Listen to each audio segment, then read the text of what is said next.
문은 이해되어져야만이 믿을 수 있는 것이지만 하나님의 말씀은 반대입니다.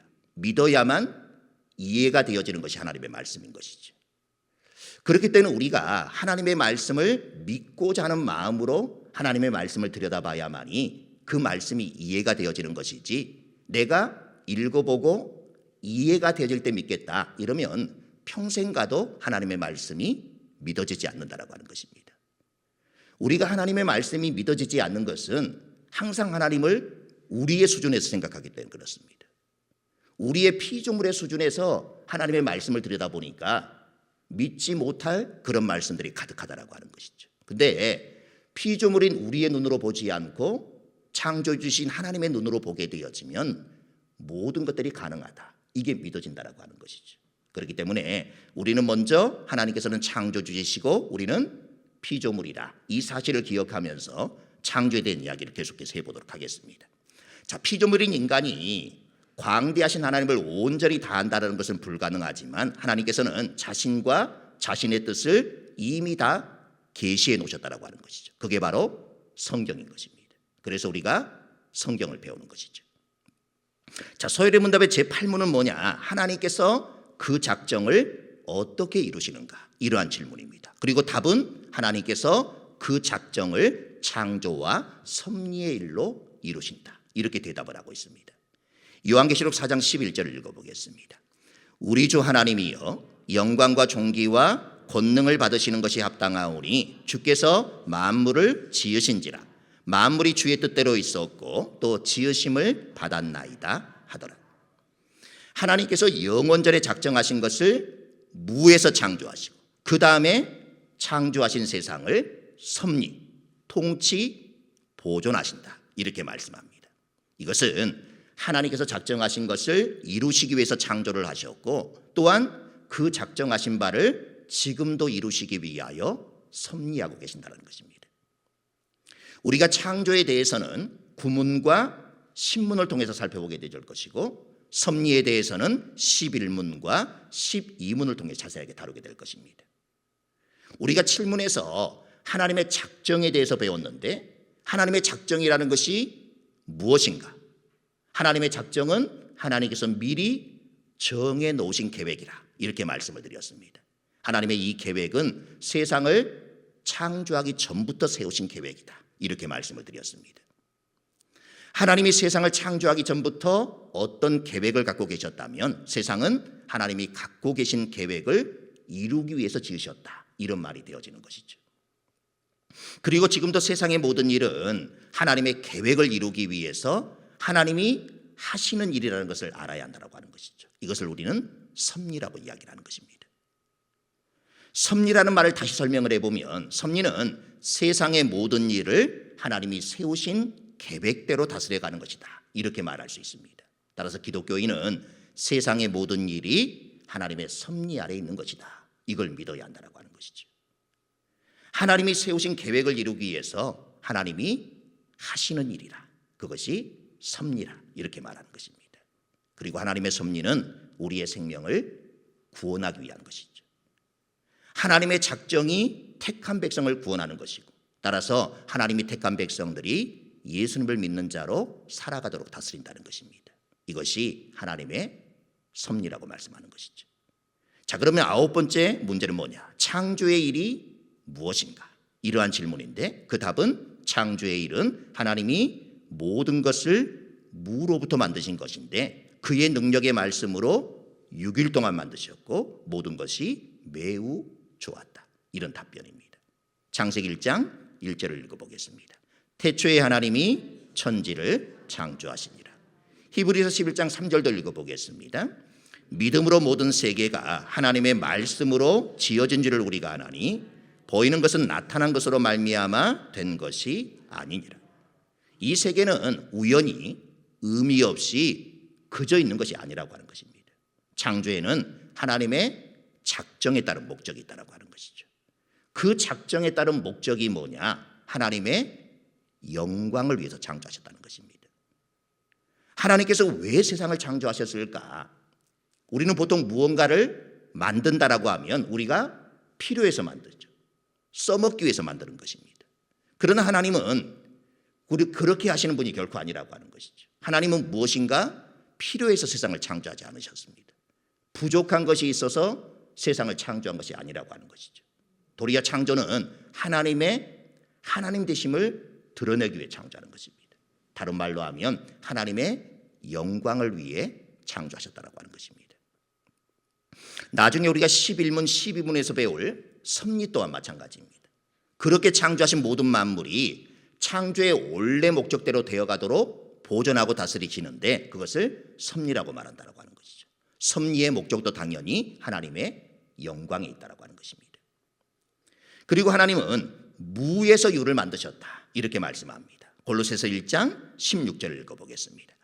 만물이 그에게서 창조되되 하늘과 땅에서 보이는 것들과 보이지 않는 것들과 혹은 왕권들과 주권들이나 통치자들이나 권세들이나 만물이 다 그로 말미암고 그를 위하여 창조되었고, 무엇이 있어서 하나님이 그것을 가지고 무엇을 만드신 것이 아니라고 하는 것입니다. 하나님이 보이는 것들과 보이지 않는 것들 모두를 만드셨기 때문입니다. 하나님께서 모든 것을 만드셨다면 아무것도 없는 데서 그것을 만드셨다라고 하는 것이죠. 하나님의 창조는 아무것도 없는 전적인 무로부터의 창조라고 하는 것입니다. 그리고 무엇으로 이 모든 것들을 창조하셨느냐? 그의 능력의 말씀으로 창조하셨다는 것입니다. 하나님께서 이루신 창조는 다른 어떤 도움을 받은 것이 아닌 말씀으로 창조가 되었습니다. 그런데 여기에서 말씀은 사람의 성대를 통해 울려나오는 그런 음성이 아닙니다.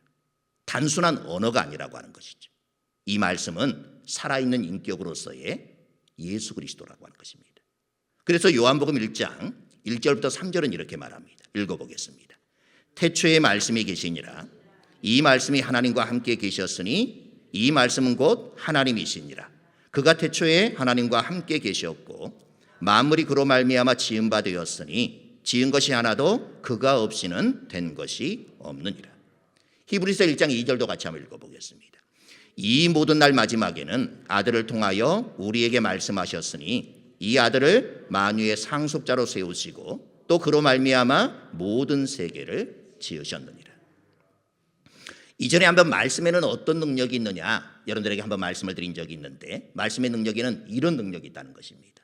부르시는 능력이 있고 치유하시는 능력이 있고 포기케 하시는 능력이 있으며 격려하시는 능력이 있고 사탄을 물리치는 능력이 있고 창조하시는 능력이 있다는 것입니다. 그래서 하나님은 이 세상 모든 만물을 하나님의 말씀으로 창조하셨다고 하는 것이죠. 그리고 그 창조는 6일 동안 이루어졌다고 하는 것입니다. 하나님의 6일간의 창조의 사역을 살펴보면 첫 번째 3일과 나중에 3일이 짝을 이루고 있음을 우리는 알 수가 있습니다. 첫째 날, 둘째 날, 셋째 날은 틀을 만드시는 것입니다. 그리고 넷째 날, 다섯째 날, 여섯째 날은 만든 그 틀 안에 내용을 넣으시는 것이죠. 첫째 날 뭘 만드십니까? 빛을 만드시고 빛과 어둠을 나누게 하시죠. 그리고 넷째 날을 보면 거기에 큰 두 광명과 별, 계절, 날, 해들을 채워 넣으시는 것입니다. 둘째 날 뭘 만듭니까? 물과 하늘을 만드시는데 다섯째 날에 보면 그 물과 하늘에 물고기와 새를 채워 넣으시는 것이죠. 셋째 날에 땅과 바다를 나누고 식물을 만드시는데 거기에 여섯째 날 동물과 인간을 채우시는 것입니다. 이처럼 하나님의 창조 사역은 틀과 내용이 없는 상태에서 틀을 만드시고 그 다음 틀에 내용을 넣으시는 그런 방식을 우리가 보게 되어지는 것이죠. 그러므로 창조가 얼마나 치밀한 계획과 질서 속에 완전하게 이루어졌는가를 우리가 알 수 있는 것입니다. 그리고 그 창조의 결과가 뭐냐? 여기서 하나님께서 하시는 평가가 좋았더라입니다.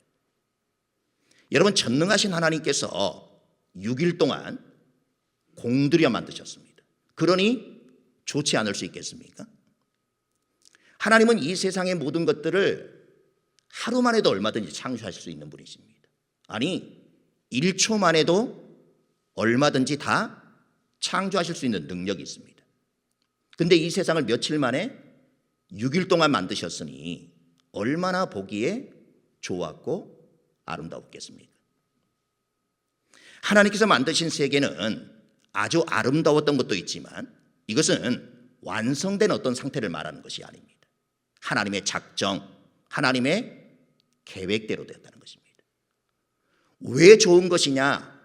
눈에 보기에 아름다워서 좋은 것이 아니라 하나님이 작정하신 대로, 하나님이 계획하신 대로 그대로 이루어졌기 때문에 그것이 보기에 좋았다라고 하는 것입니다. 하나님께서 우리를 평가하실 때도 마찬가지입니다. 여러분들이 외모적으로 아름다워서 하나님을 여러분들이 아름답다고 평가하는 것이 아닙니다. 여러분들이 이 세상에 올 때 하나님께서는 여러분 각자에게 목적을 주셨다라고 하는 거예요. 우리는 그 목적을 이루기 위해 살아가는 것이죠. 그래서 하나님 앞에 우리가 좋았다라는 평가를 얻기를 원한다면 우리는 어떻게 해야 되는 거예요? 하나님께서 우리를 향해 작정하신 것, 계획하신 것을 이루어 드려야만이 우리가 하나님 앞에 좋았다, 이런 평가를 얻을 수 있다고 하는 것입니다. 오늘날 우리 주위를 둘러보면 이런 말들이 얼른 와닿지 않습니다. 여러분, 세상이 좋습니까? 과연 모든 것이 매우 좋다, 이렇게 평가할 만한 세상입니까? 하나님께서 창조하신 세상이 매우 좋았다, 이걸 우리는 잘 기억할 필요가 있습니다. 이 사실이 얼마나 중요한지는 우리가 소요리 문답을 계속 배워가면서 아마 느끼게 되어질 것입니다. 매우 좋았던 세상이 어떻게 변하게 되는지, 왜 그렇게 되어졌는지, 그래서 또 어떤 일이 진행되는지를 우리가 차근차근 밝혀주기 때문에 그렇습니다. 우리가 창조에 대한 이야기를 하게 되어지면 반드시 따라붙는 질문이 있죠. 창조의 반대말이 진화론인가? 항상 우리가 창조론을 얘기하면 믿지 않는 사람들은 진화론을 들고 나오게 되어지죠. 근데 이 진화론은요, 이미 존재하는 것들이 어떻게 변해가는 것을 얘기를 하는 것이지, 그리고 그 과정에 대해 설명할 뿐이지 애초에 그 근원이 어떻게 해서 생겼는지는 결국 설명하지 못한다고 하는 것입니다. 그래서 창조의 반대가 진화가 아니라고 하는 것이죠. 진화를 얘기를 하려면 무언가 있어야 한다는 것입니다. 있는 것이 변해가는 것, 그것이 진화이기 때문에 결코 창조와 같을 수 없다고 하는 것이죠. 많은 사람들이 이 창조의 반대가 진화라고 생각하는 것입니다. 그래서 그럼 창조의 반대말이 뭘까? 가장 가까운 단어를 찾아본다 그러면 우연이라고 하는 단어를 찾아볼 수 있습니다. 우연이 발생했다, 이렇게밖에 안 되는 것이죠. 창조론의 반대 이론을 굳이 찾으라고 한다면 이 우연성을 들 수가 있는데, 예를 들면 천문학이나 물리학에서 주로 언급하는 빅뱅 이론이라는 것이 있습니다. 우주의 시작이 우연히 발생한 어떤 거대한 폭발로 비롯되어서 그 폭발로 모든 우주가 생성이 되었다, 이렇게 주장하는 것입니다. 그러나 이것도 무언가가 있어야 폭발할 수 있지 않겠습니까? 그런데 그 기원도 결코 밝히지 못한다고 하는 것이죠. 그래서 그냥 하나의 이론에 불과한 것입니다. 이런저런 추측만 할 뿐인 것이죠. 사실 이런 것에는 답이 없습니다. 그리고 앞으로도 답이 나올 수가 없습니다. 하나님을 빼고 만물의 시초를 설명한다, 그 시도는 허무할 뿐인 것입니다. 과학이 아무리 발달해도 인류의 기원만큼은 결코 밝혀내지 못한다고 하는 것이죠. 그렇기 때문에 결국 하나님께서 창조하셨다, 여기에 도달할 수밖에 없는 것입니다. 주간에 그런 말씀을 드렸죠. 세상의 학문은 이해되어져야만이 믿을 수 있는 것이지만 하나님의 말씀은 믿음의 눈으로 바라보면 모든 것들이 다 이해가 되어진다는 것입니다. 이 세상 모든 만물을 창조하시는데 아무것도 없는 상태에서 모든 것을 창조하신 하나님, 그 하나님께서 바로 여러분들의 하나님이 되어주시는 것입니다. 그러니 하나님은 결코 불가능한 것이 없으신 것이죠. 전지전능하신 하나님이라 이렇게 고백할 수밖에 없는 것이고, 무소부재하신 하나님이라 이렇게 고백할 수밖에 없는 것입니다. 여러분의 삶이 아무리 무너져도 관계없습니다. 하나님은 없는 것에서 만들어내시는 분이기 때문에 여러분의 삶이 여러분들이 생각했을 때도 도저히 회복될 수 없을 것 같은 그런 삶의 모습이라 할지라도 결코 걱정하나 염려하지 않아도 됩니다. 아무것도 없는 상태에서도 이 모든 만물을 창조하신 하나님께서 여러분의 인생 가운데 아무리 무너져 내린 그 인생도 하나님은 반드시 바로 세우실 수 있는 하나님이시기 때문에 그렇습니다. 오늘도 그 창조주 하나님을 여러분들이 믿고 고백하게 되어질 때 여러분의 모든 삶의 문제가 아무것도 아니라는 사실을 여러분들이 깨닫게 되어질 것이고 이 세상의 그 무엇도 해결하지 못하는 그런 문제들도 하나님만은 능히 하실 수 있다라고 하는 그런 믿음의 고백을 가질 수 있는 것입니다.